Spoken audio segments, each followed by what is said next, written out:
జిల్లాలో petrol diesel సరఫరాపై కలెక్టరేట్లో ఏర్పాటు చేసిన కంట్రోల్ రూమ్ మంగళవారం ఉదయం జిల్లా collector doctor G Lakshmi Shah పర్యవేక్షణ నిర్వహించి అధికారులకు పలు సూచనలు చేశారు.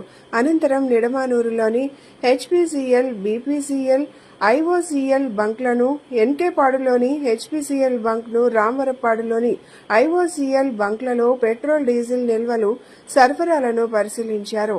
ఈ సందర్భంగా జిల్లా కలెక్టర్ మాట్లాడుతూ ఇటీవల వదంతుల కారణంగా పెట్రోల్ డీజిల్ కొరత ఏర్పడుతుందనే అపోహలతో వినియోగదారులు భయాందోళనకు గురై అవసరాలకు మించి డీజిల్, పెట్రోల్ కొనుగోలు చేయడంతో కొంత ఇబ్బందికరమైన పరిస్థితులు ఎదురయ్యాయన్నారు.